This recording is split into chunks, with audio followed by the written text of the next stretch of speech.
வேஸ்ட்டாக தூக்கி போட இருந்த ஒரு போர் பம்போட பேக்கேஜ் அவுட்லெட் இருக்கும் பார்த்தீங்களா, அதை வச்சே பார்த்தீங்கன்னா பல விஷயங்கள் நம்மளால் செய்ய முடியும். எதுவுமே இந்த உலகத்தில் வேஸ்ட் இல்லைன்னு சொல்லலாம். ரொம்ப சிம்பிளாக பார்த்தீங்கன்னா இதுதான் அந்த பேக்கேஜ்னு சொல்ல முடியும். இதை வந்து 2 பங்காக பார்த்தீங்கன்னா அந்த வகையான மோட்ரு வரும்னு சொல்லலாம்.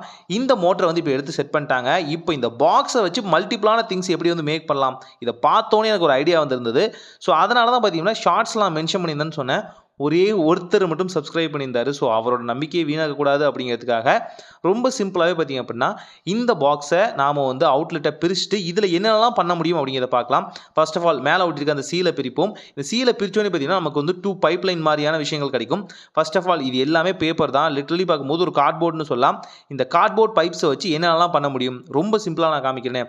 ஃபஸ்ட்டு விஷயங்கள் பார்த்தீங்கன்னா இந்த கார்ட்போர்ட் பைப்பை வச்சு நீங்கள் ஒரு பார்ட்டி பிளாஸ்டர் பண்ண முடியும். எஸ், உங்கள்கிட்ட ஒரு 5 ரூபீஸ் பலூன் இருந்தால் போதுமானது. ஒன் சைடு மட்டும் பார்த்தீங்கன்னா அதை கட் பண்ணிவிட்டு ரொம்ப சிம்பிளாக இது வந்து அட்டாச் பண்ணி இப்போ வந்து டேப்பை வச்சு சரவுண்ட் பண்ணிட்டீங்க அப்படின்னா ரொம்ப சிம்பிளாக இது ஒரு பார்ட்டி பிளாஸ்ட்டாக நீங்கள் யூஸ் பண்ண முடியும். எப்படி அப்படிங்கிறத காமிக்கிறேன்.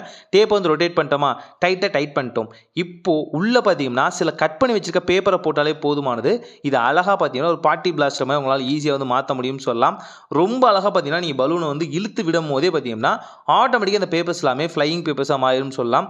ரொம்பவே சூப்பராக இருக்கும். முடிஞ்ச அளவுக்கு கேமராவில் கேப்சர் பண்ண ட்ரை பண்ணுறேன். ஸோ ஓரளவுக்கு கேமராவோட ஆங்கிள், ஏன்னா நான் மட்டுமே இந்த ஒர்க்கை பண்ணிட்டு இருக்கனால தெரியுது. ஸோ ஷார்ட்டடாகவும் நீங்கள் பண்ணலாம். இவ்வளோ பெருசாக தான் பண்ண வேண்டிய அவசியம் இல்லை, ஷார்ட்டடாகவும் பண்ணலாம். ரெண்டாவது விஷயம் பார்க்கும்போது இந்த பைப்லைனே நீங்கள் வந்து கட் பண்ணிட்டு நீங்கள் ஹாஃபாக யூஸ் பண்ணுறீங்க அப்படின்னா உங்களால் மல்டிபிளான திங்ஸ் வந்து யூஸ் பண்ண முடியும்னு சொல்லலாம். ஸோ இதில் என்னென்ன பண்ணலாம் அப்படின்னு காமிக்கிறேன். ஃபர்ஸ்ட் ஆஃப் ஆல் இந்த வகையான அவுட்லைன் பைப்லைட்டை பார்த்தீங்கன்னா நம்ம வந்து கட் பண்ணுறோம். 2 பீஸாக கட் பண்ணதுக்கப்புறம் பார்த்தீங்கன்னா இந்த ஒவ்வொரு பீஸையும் மல்டிபிளான யூசேஜுக்கு வந்து பண்ண முடியும்னு சொல்லலாம். ஆல்சோ இது மேலே க்ளோஸ்லெட்டாக வந்துச்சு பார்த்தீங்களா, இதையுமே நம்ம செப்பரேட் பண்ணுறது மூலிமா மல்டி ஃபங்க்ஷன் யூஸ் பண்ண முடியும். இதை ஹீட் காட்டியும் செப்பரேட் பண்ணலாம். இல்லை அப்படின்னா நார்மலாக உங்கள்கிட்ட வந்து ஆக்ஷா பிளேட்லாம் இருந்துச்சு அப்படின்னா ஈஸியாக பார்த்தீங்கன்னா செப்பரேட் பண்ண முடியும். நான் ஹீட் ப்ளஸ் பார்த்தீங்கன்னா ஆக்ஷா பிளேட் தான் யூஸ் பண்ணுறேன். பார்த்தீங்கன்னா ஸ்டார்டிங் பாயிண்ட்டில் ரொம்பவே கஷ்டமாக இருக்குது, பிளேடு ஈஸியாக நுழைய முடியல. அதை தவிர்த்துட்டு பார்த்தீங்கன்னா ஹீட் காமிச்சு ப்ளஸ் பார்த்தீங்கன்னா ஆக்ஷா பிளேட் யூஸ் பண்ணும்போது இது பிளேட்ஸாக தனியாக கட் ஆகிடுதுன்னு சொல்ல முடியும். 2வது 4ஆக மாற்றிட்டேன். இப்போ ரொம்ப சிம்பிளாகவே ஒன் அவுட்லெட் வந்து க்ளோஸ் பண்ணிவிட்டு இதை நீங்கள் அழகாக பார்த்தீங்கன்னா ஒரு பிளான்ட்டோட பாட்டாக வந்து மாற்ற முடியும். எஸ், செடி வளர்க்குறது நீங்கள் ட்ரை பண்ணிட்டு இருக்கீங்க அப்படின்னா அதை ஆர்மலைஸ்டாக பண்ண முடியும். இதுக்குள்ளே வந்து பிளாஸ்டிக் கவரை ரேப் பண்ணிவிட்டு சில பேர் பார்த்தீங்கன்னா பிளான்ட்டை வந்து வளர்க்க ட்ரை பண்ணுறாங்க. அது நல்லது தான். ஆனாலும் வேர் பார்த்தீங்கன்னா ஊன்றதுக்கு ரொம்பவே கஷ்டமாக இருக்கும். இதை செப்பரேட் பண்ணி எடுக்கும் போதும் பார்த்தீங்கன்னா பிளான்ட்டை வந்து அதிகமாக டேமேஜ் பண்ணுறதுக்கு வாய்ப்புகள் உண்டு. நீங்கள் அப்படியே மண்ணை ஃபில் பண்ணிவிட்டு இப்போ பார்த்தீங்கன்னா டேபிள் ரோஸோ இல்லை உங்களுக்கு தேவைப்படுற ஏதாவது செடிகளோ வந்து ஆட்டோமேட்டிக்காக பார்த்தீங்கன்னா க்ரோ பண்ணலாம். இதில் என்ன அட்வான்டேஜ்னா உள்ள பிளாஸ்டிக் லேயர் கொடுக்கும் போது இதை மண்ணில் அப்படியே எடுத்து கொண்டு போய் வைக்க முடியாது. இதை எப்படியும் செப்பரேட் பண்ணி தான் ஆகணும். அப்போ வேர் வந்து உடஞ்சிடும். இல்லை நான் அந்த மாதிரிலாம் எதுவும் பண்ண நினைக்கல அப்படின்னா ரொம்ப சிம்பிளாக இதே பொசிஷனில் கொண்டு போய் நீங்கள் மண்ணுக்குள்ளே ஈஸியாக ஊண்ட முடியும். இது வந்து வேர் ஊண்டினாலே போதுமானது. இது ஒரு பிளான்ட்டோட பார்ட்டாகவும் பார்த்தீங்கன்னா டெம்பரரியாக யூஸ் பண்ணிக்க முடியும். ஸோ இதில் வாட்டர் வந்து ஆட் பண்ணிவிட்டு உங்களுக்கு எந்த பிளான்ட் தேவை, இப்போ டேபிள் ரோஸ்லாம் பார்த்தீங்கன்னா ஜஸ்ட் கட் பண்ணி வச்சாலே போதுமானது, ஆட்டோமேட்டிக்காக வளர ஆரம்பிச்சிடும்.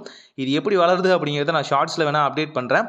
ஸோ ரொம்ப சிம்பிளாக ஒரு பிளான்ட்டோட அவுட்லெட்டாவோ ஒரு பாட்டாவோ கூட நீங்கள் இதை மாற்ற முடியும். மூணாவதாக நீங்கள் சிங்கிள் சைடு க்ளோஸ் பண்ணாமல் டபுள் சைடுமே க்ளோஸ் பண்ணீங்க அப்படின்னா அழகாக இது ஒரு ஸ்டோரேஜ் கேனாக வந்து நீங்கள் மாற்றிக்க முடியும். எஸ், இது ஒரு ஸ்டோரேஜ் பாக்ஸாக வந்து அழகாக நீங்கள் மாற்றிக்கலாம். 2 பக்கம் கவர் பண்ணுறது மூலிமா என்னென்ன பொருள் தேவையோ அதை வந்து அந்த சைஸுக்கு பார்த்தீங்கன்னா ஈஸியாக வந்து நீங்கள் மெயின்டைன் பண்ண முடியும். கட்டர்ஸோ டூல்ஸோ ப்ளஸ் பார்த்தீங்கன்னா உங்களோட ஆப்ளிகேஷன்ஸ் எதாக இருந்தாலும் சரி உள்ள ஈஸியாக பார்த்தீங்கன்னா கேரி பண்ணிக்க முடியும். 2 பக்கமே ஓப்பனர் இருந்தாலும் ஒரு பக்கம் வந்து ஸ்ட்ராங் பண்ணிக்கோங்க. ஸோ இது மூலிமா பார்த்தீங்கன்னா எந்த இடத்துலையும் ஸ்பில் ஆகவே ஆகாது. ஸோ கண்டிப்பாக செக் பண்ணி பாருங்கள். 4வதாக பார்க்க போகிறது பார்த்தீங்கன்னா உங்களோட மொபைலில் வந்து டுவல் ஸ்பீக்கர் இல்லாமல் சிங்கிள் ஸ்பீக்கர் மோனோ ஸ்பீக்கர் தான் இருக்குது, அதுவுமே லோவஸ்ட்டாக தான் கேட்குது அப்படின்னா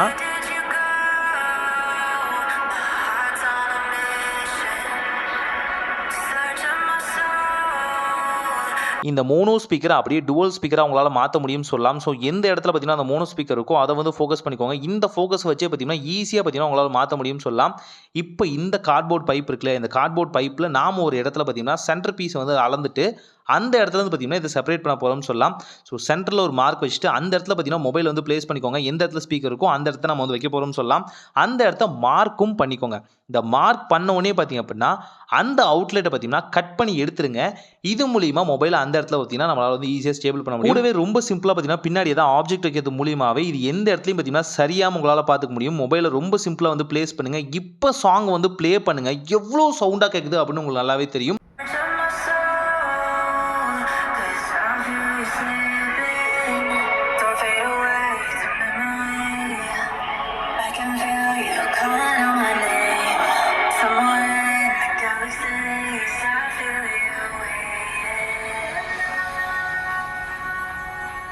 யூசுவலாக நீங்கள் கேட்குற சவுண்டை தாண்டியும் பார்த்தீங்கன்னா இது வந்து கொஞ்சம் இன்னும் லவுடாக கேட்கும்னு சொல்லலாம். காரணம் பார்த்தீங்கன்னா எல்லா ஸ்பீக்கரோட சவுண்டும் வந்து டவுன்வர்ட்ஸில் அடிச்சுட்டு பார்த்தீங்கன்னா ஸ்ப்ளிட் ஆகிறனால உங்களுக்கு டபுள் சேனலில் வந்து கேட்கறதுக்கு அதிகமான வாய்ப்புகள் உண்டு.